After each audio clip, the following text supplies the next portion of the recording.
We have a topic today that we're going to start with. I know.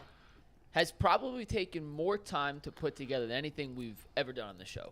Now, I want to give you guys the full context. We'll run through the study, then I'll toss it to you guys to dissect what we learned. But last week, it was last Thursday, we had Bucky Brooks on. And the crux of the conversation was, is there another level Myles Garrett can reach? He's been phenomenal. All team, all first team, all pro, multiple times. Pro bowler. He's done everything on his resume but win Defensive Player of the Year. And for some reason, and I think it's valid, we all think there's that next level he can still reach. Right. But I didn't like us just saying, hey, I think there's another level for Myles Garrett. Yeah, I wanted to try to find a tangible thing that we could ask Myles Garrett to do to reach whatever that next level is. Right. To elevate him from being one of the best players on the defensive side of the football to arguably, unquestionably, the best defensive player in the league. So I went through, and shout out to our guy Eddie, who helped corroborate these stats and make sure my numbers were accurate and I didn't miss something and he didn't miss something. So we had two different people do this. Shout out Eddie, you're a real one. There you go. We went through and we tracked every single sack of Myles Garrett's career, all 74 and a half of them, put them into categories, broke them down by down in distance, quarters, score, were they trailing, were they leading, what week of the season, what quarter of the season, everything you can know about every sack of Myles Garrett's career. And before we run through the numbers and present you the official Myles Garrett career stack study case, I want to let you guys know that he has 74 and a half career sacks. You will see the totals equal up to 81 because I gave him a full data point for a half sack. So a half sack in this study counts for a full data point. Right. So these numbers will add up to 81, not 74 and a half. I didn't want to give him half credit for a half sack. So just so you guys know, it is out of 81 in totality here. So Steve, as Bull said so eloquently, let's take 171 full, and we're going to run through the first data point here in the Myles Garrett career sack study. So it broke them down by quarters. In the first quarter, Myles Garrett has 17 career sacks. In the second quarter, he has 25. In the third quarter, he has 15. In the fourth quarter, he has 22. I mean, do we really need you to read that, by the way? I mean, it's on the screen. So do you want to just sit in silence for 3 minutes and run through 10 graphics? He's setting his money up. He's setting the money up. So we're going to run through these, then I'm going to toss to you. But real quick, anything on this that stands out? This feels about right. Yes, because a lot of times when we talk about players, you know, you want to use facts and you want to use numbers to kind of back up what you're saying. But sometimes it's just a feeling, or I've watched enough games, so I kind of know this. I would have guessed he had less sacks in the fourth quarter than he does. Like, I would have guessed that his fourth quarter sacks were his lowest number. I would have too. Just watching games. My hypothesis coming into this four. Was the first half would be significantly more than the second half, and I was proven wrong by the numbers. Right, on this. yes. I was with you. Sometimes you go into looking at something to prove your point, and then sometimes when you look in, your mind is changed. Yeah, I love when that happens, by the way. Yeah, it's kind of cool. I love when I get surprised by the data. Oh, okay. Look at this. do. Found $20 in my back pocket. I should have watched these jeans. All right, next thing. Yeah. I broke down his sacks by the score of the game when the sack occurred. So these are when the Browns have been trailing. So he has 20 in a tied game. You'll see this on both graphics. Of his 81 sacks, 20 have came when the game is tied. When the Browns have been down by 17 or more, so a blowout, he has 5 sacks. This is out of 81, remember. When they're down 8-16, so more than a one-score game, essentially a two-score game, he has 7 sacks. And when the Browns are down by 1 point to 7 points, essentially a one-score game, he has 12. When they are up, Steve, we can take the next one. Once again, you'll see the same 20 there on the tie game score. When they're up by 1-7 in a one-score game, he has 17 career sacks. When they're up by 8-16, so a two-score game, he has 15. And when it's a blowout, when they're up by 3 scores, 17 or more, he has 5. So the majority of his sacks. He probably haven't been up by 17 or more all that often. No, only 5 times. No, I'm playing. Yeah, not too often, but Right. I the think majority these of the sacks have come when the game's relatively still within hand. These numbers are, I don't know how valuable any of those numbers Well, I'll are. tell you what I like about Yeah. that. I'll do it a little bit. I'll turn it a little bit Yeah. differently than how Mikey did. 49 of the 81 came when it's a one-score game, either up, down, or either up by 7, down by 7, or a tie game. 49 of the 81 That's pretty good. No, that's a big That's play. like But it's is money it? plays. Do we know how that compares to the other great pass Well, rushers? no, That's I'm just looking at his. Yeah. We have a total pie of 81, Yeah. and 49 of the 81 came when it's a one-score game. That's money plays. So like that's got to have at moments. You could dissect it in two ways, right? A lot of people don't put too much stock in PFF. If PFF puts his grade as the highest in the league, and you're like, well, I don't really see the production. I think he could do a little more. Maybe I'm missing stuff. So now you take that grade and you say, okay, well, set that aside. Let me go look at the film. How many sacks and what does his production look like and when is his production coming? And if his production is there around games that are tight, that's another thing you could put in the basket and look at it in another way. In fairness, when you kick off, it's 0-0. So Right. if he's getting sacks, Right. first quarter sacks in his tie game, I think a lot aren't of as that important could be as fourth misleading. quarter. But You I'm know- just saying, if it's a one-score game either way, Right, but what I'm saying is the majority of the time he's out there, it's a one-score game or tie game either way. The majority of the time he's on the field, the game is within 7-8 points. The majority of the time. So I would think any pass rusher is going to have the majority of their sacks sure. in those Well, situations. yeah. Well, you would have to look Because at the data. you're going to have more pass rushing attempts in those situations. You'd have to look at the data. Most games are closer. Yes, most games. I mean, most NFL games are what, 3 points or less. Yeah, I and think. certainly for the first quarter in every game or almost every game, it's going to be It's a within one-score quarter. game. Yeah. You know, so like he has a lot. You know, so a lot of your first and so there's listen to do all the context you need for this to be perfect. Mike would have to spend 2 weeks on this, Yeah. if not more. This took 4 hours to put together. So 4 hours is a lot, and he did a great job. But Yeah. there is some context that We're going to get to the money one here Yes. in a minute. Yes, 100%. I think also one thing you didn't do here, and again, I don't say it to be critical at all because you did a lot and you did a great job. But one other thing after I saw the numbers, that I said this would be interesting, is breaking it down by the quality of opponent. I'd be curious. I have to that. opponent. I mean, do you want? We'll do it. Let me sort Okay, it at the go end, ahead. but I have it by opponent as Right. well, so we'll get to that. All right. As far as the one-score games go, I was a little surprised fewer of his sacks weren't in the blowout category because I know they've been down a lot more. I thought he'd have more in the category just by naturally being they were 0-16 his first year. But They had even more when they were sacks than that, terrible, so. they were still moderately close games. I can't recall very many that they just Yeah. got absolutely blown off the field.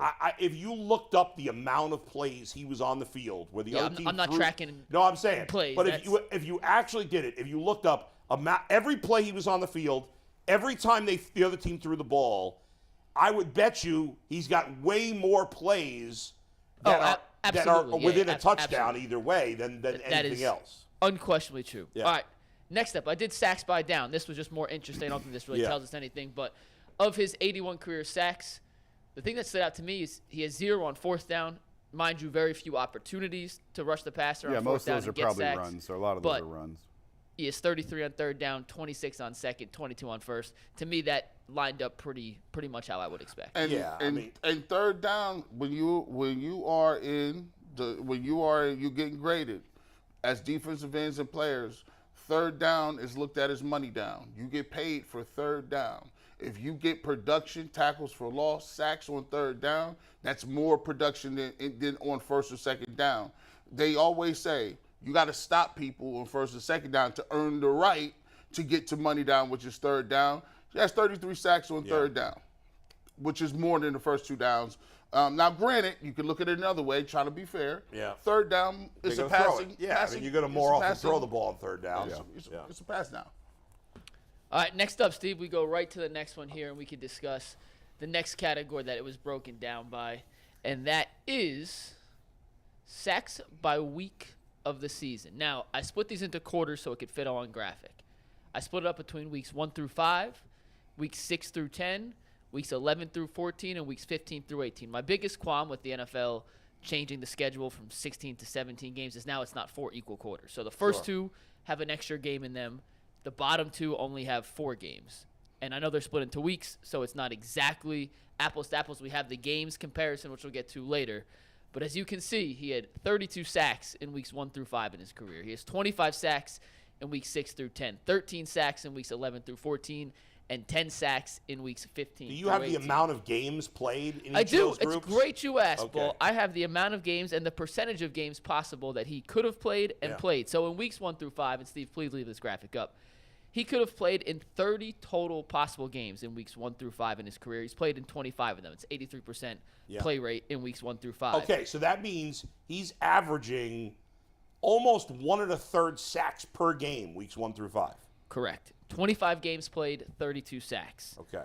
In weeks 6 through 10, there have been 26 possible games Myles Garrett could have played, and he's played in 25 of them for a 96% rate. All right, so second section, he's averaging 1 sack per game. Yeah. So 1.3 roughly to 1. Now third section. Third section, weeks 11 to 14, a possible 22 games. He's played 17 of them, so a 77% hit rate. Okay, so that means, let's see, it's about 75%, 0.75 sacks per game. And the last one, weeks 15 through 18, 20 possible games. He's played in 17 of them for an 85% hit rate. Okay, and now, so every section of the season, his sack per game gets lower. Yeah. And that's the most telling thing to me. So when we say, is there another level to Myles Garrett? Myles Garrett is one of, if not the best pass rusher in the game, right? We all agree on that. Yes. He's on track to be a Hall of Famer. Yes. There's a chance he'd be one even if he retired today. Certainly if he plays just the level he's played at the last couple of years. However, if we're going to compare him to the all-time greats, I know Aaron Donald's a tackle, but if we're going to compare him to Aaron Donald, if we're going to compare him to Bruce Smith, if we're going to compare him to Reggie White, Lawrence Taylor, Reggie White, those guys, if he wants to be in the all-time pantheon, if we want to get to that level, that's the telling thing to me, is that his play tails off as the year goes on. And that's when his production tails off. And that's you're in a playoff race at that point. That's right. That's when you need it most. Yeah. And listen, there's going to be some wear and tear and some wear down involved in that. Mm-hmm. But when you look at weeks 11 and on, I'll even combine the whole thing. Yeah. From 11 through the end of the season. Yeah, he's averaged. He's what had 20. Can we see that again? What was the last 2 seconds? Can you put that back up one more time? When you look at 11 through 18 through the end of the season, it pales in comparison to weeks 1 through 5. Like weeks 1 and 2, he's playing like a legend. Yeah. Now, obviously, he's getting double teamed. Clearly. Right, and that wears him down too. But 32 to 23. 1 through 5, 11 to 18, right. 30. He has more sacks in weeks 1 through 5 or through weeks 6 through 10 than he has in weeks 11 through 18 11 combined. through the end of the season. Even though it's less games, but not significantly when you combine it. Actually, it'd probably be more games. Mike, exactly how many games has he played weeks 11 through 18? 11 through 18. How many has he There's played? a potential of 42 games played. Yeah. And he's played in 34 of them. So he has 34 games and he has 23 sacks. Right? So that he's only averaging 2/3 of a sack per game in the back 8 games of the year. Where in the first 10, he's averaging over a sack per game. That's a huge difference. Yeah. Huge. You have to. The way I look at it is like this.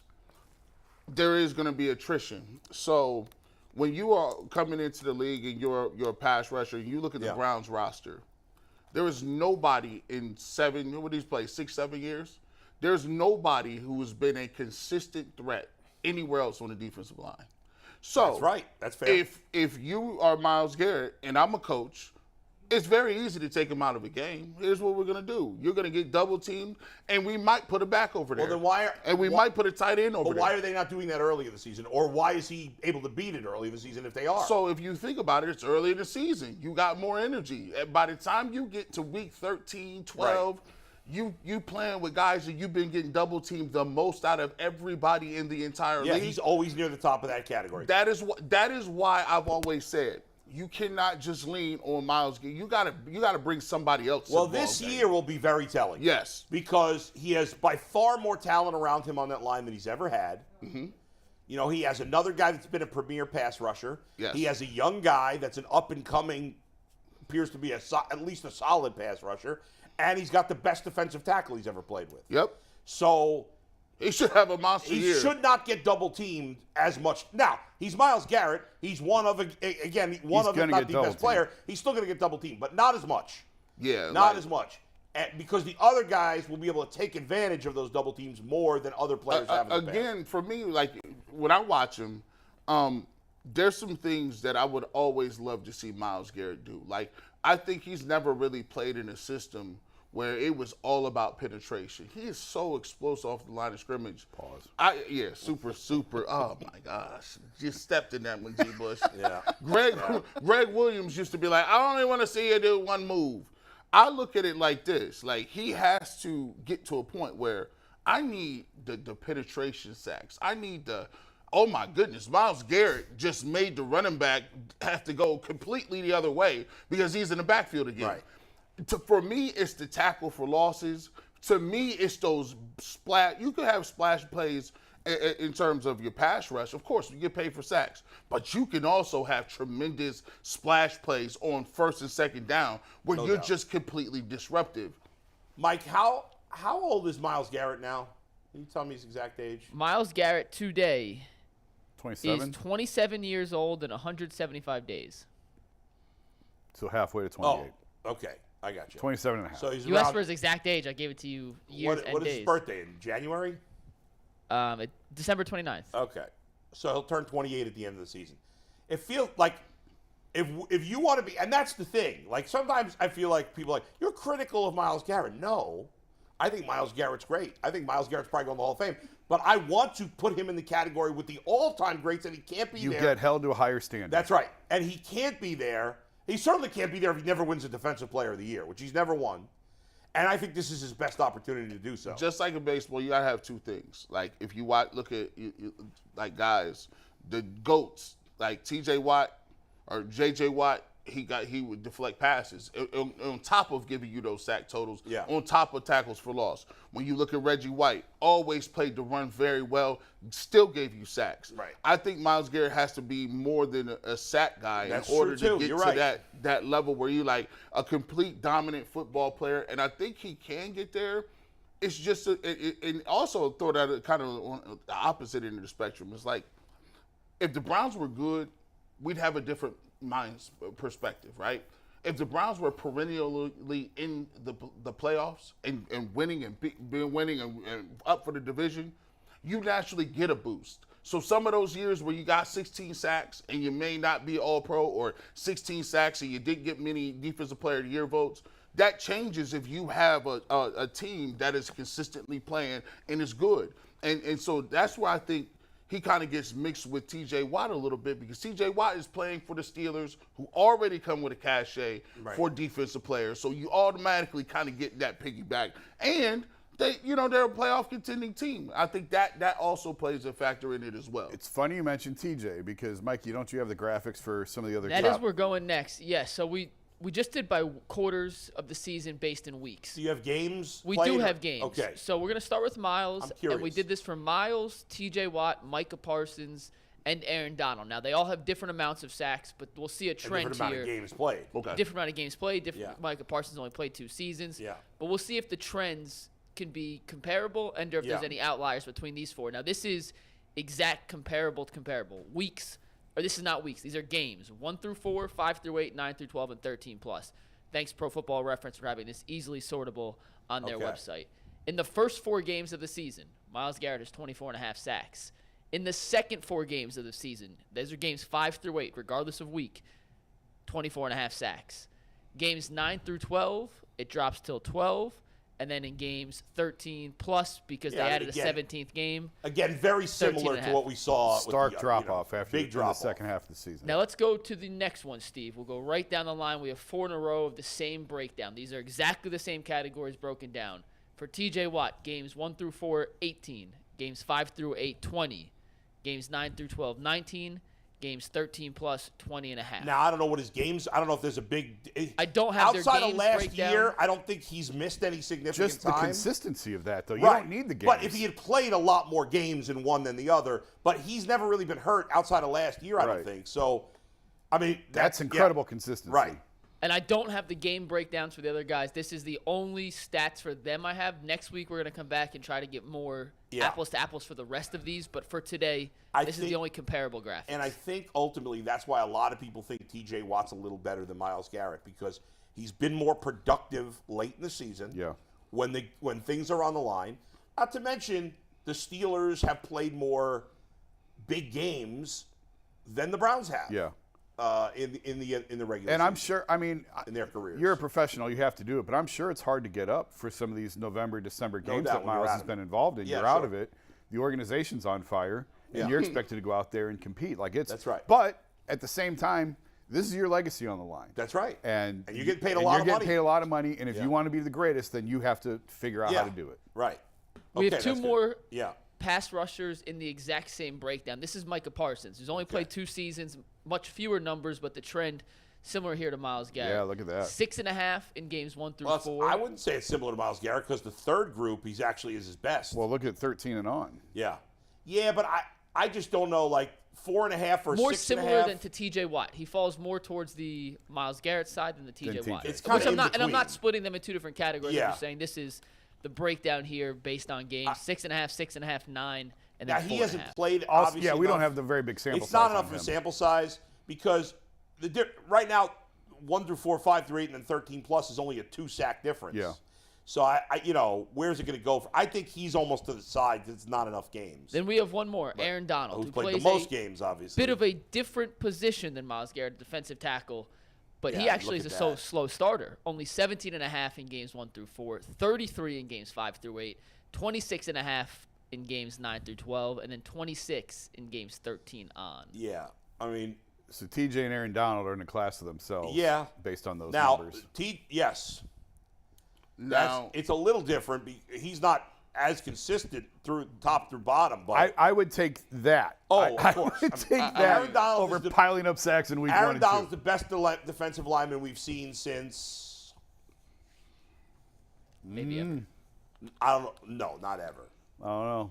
I'm not taking him over Bruce Smith or Reggie White. Well, I that's think he's different best. positions. Yeah. No. He's the best defensive No, tackle. no, that I no, can no, think that's of. what- No, yeah. Oh, I thought you meant tackle. No. Oh, best tackle probably. No, he's I mean, he's better than Bruce Smith to me. really. Oh yeah, Oh, I'm taking Bruce Smith. and he was better than him a couple years ago. I don't know how you compare a tackle to an It's end. hard. It's hard. Because if you got a 3 technique who's giving you that is that's like saying Joker giving you 15 assists at center. No one has seen that. Yeah, but you know what?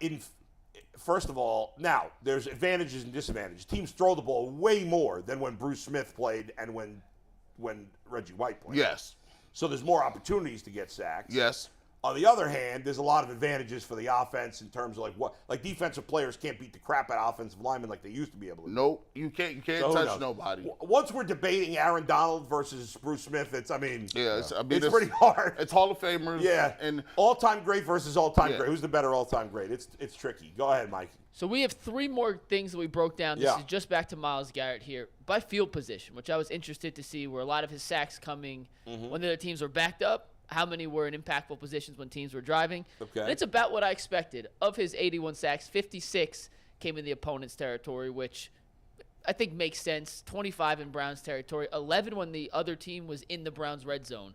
So about 1/8 of his sacks, which to me, and I'll confirm this next week, that seems like a really good percentage. Red zone sacks I are have hard no to come idea. by, but that feels really good to me. And then 14 came between the 21 and 49-yard Again, lines. you're 7-7 going to have. split. I assume he's had a lot more plays in his opponent's territory than in Browns territory. Even with the Browns being bad, it's still there's going to be drives where you never play in your own territory. So it makes sense that that's high.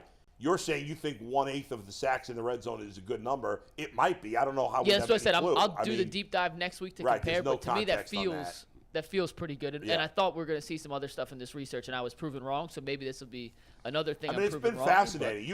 You could literally spend a month trying to get all the data you can, and you still might not have enough to really. Oh, but it's fascinating. I really think the stuff about how he's really tailed off late in the season is telling. I think that's a big thing. I think that's an area he can improve. And G brings up a good point. Like Myles Garrett in the run, the tackle for loss. That's not something he's been a big impact guy doing. yeah, And that part of his game could increase too. It's as good as he is. It's just crazy. Well, it's not really crazy. I think there's a little bit of this as well. Like I think when you go back and look at it, like if you go back and you look at the people the Browns have drafted, I think Myles Garrett is the anomaly, and sometimes he gets penalized because the Browns have been so terrible Around him, yeah. around him No and doubt. other. And plus there's an underdog mentality. Like we in this city love underdogs. Like you go back, Yes. you go back and check out some of the quotes that they say about Colt McCoy or Brian Hoyer or different things like that, and you'd be like, oh well, they got to be patient. He could do some things. We see some glimpses, right? And we'll do mental gymnastics for guys who don't reach a certain physical stature or production rate, right? You're a third-round pick. We love him to death. Myles Garrett is actually the one first-round pick that showed up and was as advertised since he got in the league. He's one of the players that we could say, besides Joe Thomas, where you could say any conversation that you're having for the best at his position, he's in that conversation. So sometimes when you look like that, and it looks almost as if you can do anything, it's kind of a thing where you're like, well, we have to nitpick him a little bit. Right. So, in some of the same ways that we nitpick LeBron, right? In the beginning, we told you, hey, LeBron, you ain't taking the final shot, right? But at the end of the day, he was making the right basketball play, right? He wasn't the best shooter in the world at that point. So he's like, okay, I'm going to make the basketball play. But as you get older, and if you want to be known as the GOAT, you got to take that shot. The same way, if LeBron said he wanted to be the best, Myles Garrett said he wanted to be the best. So when you say that, people going to judge you based on the all-time greats, not just your peers. I think another thing that factors against him, it's not fair. I think at least subconsciously this factors in. I think I've let this factor in for me, and it's not fair. Myles Garrett's very mild-mannered. He doesn't seem like a killer out there. You know what I mean? Like when he talks to the media. He plays Elton John in the locker room after games. Yeah, like exactly. I love it, but Right. it's not. And he's got his own cat. Halloween stuff. He's and his own cat. Yeah. You know, like whereas T.J. Watt seems like he's a killer. Yeah, And that's not necessarily true on the field, but Myles is much more mild-mannered. And in a way, we want our defensive players to be like crazy people. Yeah. And Myles Garrett's not a crazy person. You want to see a certain level of angst from defensive linemen. You want to see nastiness. You want But I will say, remember there was a time period where Myles Garrett in the beginning of his career was getting 15-yard penalties, right? Yeah. For just people calling him a dirty player. Like they were calling him. I mean, he did take a helmet off and beat somebody else up with it. The Great Kazoo. Which at the end of the day, like. He's lost some games because of that, but he has a mean streak to him. It's just you're right. He likes dinosaurs, Right. And that's like Ray Lewis was scary. Yes, Ray Lewis was scary. very scary. He was very scary. And he was about that life. Right, exactly. And Myles Garrett's like, he's going into the library and studying books. And here's the thing too, and I don't just say this. I think for him, I would not be surprised if he wakes up one day and he's 29 and he says, I've had enough. I wouldn't be surprised by Like that. Jason, you've talked to him. Would you be surprised if he did that? No, I wouldn't be surprised. I think he's the Calvin Johnson of defensive end. He hasn't really been hurt. He wants to do other things. It looks like sometimes the game just bores him because you could always see a group of people who have aspirations to do other things, and they think out of all the things in the world, I just got to devote this much time to football. Yeah. I wanted to go do something. This was my prime. Yeah. I wouldn't be surprised if you didn't see him, take a snap after the age of 30. It'd be fascinating. Well, I hope that doesn't happen. Mike? We have two more to get to. Yeah. And these last two are brought to us by the USFL. Good. Playoff action is here. Check them out at USFL.com. See the Maulers take on the Panthers in the first round of the playoffs. Hopefully Boogie has a speedy recovery from his knee injury, and you can check all that information out at USFL.com. Two more Myles Garrett stats to break through, and then we will get to the rest of stuff. I broke down his sacks based on yards to the first distance marker. He has 15 when there was a 1 to 6 yards to go. He has 20 on 7 to 9, and when it was 10 or more yards, he had 46. That makes sense. More passing situations, pin his ears back, get to the quarterback. And the last one I wanted to break down, because I do think this was pretty cool for Myles Garrett, I broke down his fourth quarter sacks. See if you can take the next one here. And in the fourth quarter, he has 22 career sacks. 9 have come while the Browns are down. 13 have come while they're ahead. 7 came in 1-score games. 16 have come in 2-score games. That's out of 22. So 16 of his 22 fourth quarter sacks have come when the Browns are within 2 scores, either up or down of the opponent. Meaning, for the most part, the majority of his fourth quarter sacks haven't just been garbage time, which I do think does count for something here. But a 2-score game is not garbage time in the fourth quarter? Well, it could be Not if you're playing like 10 against points. Not You if count not 10 if you're points? playing against the Browns and you get on the side kicks. Yeah, fair enough. I mean, do you count 10 points as garbage time? I guess it depends on the exact scenario of the game. You know, 10. I'm nervous as hell when the Browns is up 14 or 17. With a minute and a half left. 30 seconds after left. what we saw last year, fair enough. Yep. All right, that was a good breakdown. Nice job, Mike. Good work. Any final thoughts before we move on? Any final thoughts on I Myles need Garrett? I need a deep dive, first of all, before my final. I need a deep dive. Man. I need a Deshaun Watson deep dive like this. We've seen your capabilities now. On those 6 games, I don't. No, I'm talking about the new ones. I want I got to have that breakdown quarterly and weekly. From his Houston days or this year? No, this year. At the end of the season. Yeah, oh yeah, end of the season. Yeah, Mike, we're going to need you to do that every week for Myles Garrett's passing attempts. I agree with you. Yeah. But he's in contention for best in the game. But like you said, bro, if you said it, we didn't tell you you wanted to be defensive player there. You said it, my man. Fair. So That's fair. if you said it, that's Let's what we're go. gonna hold you to.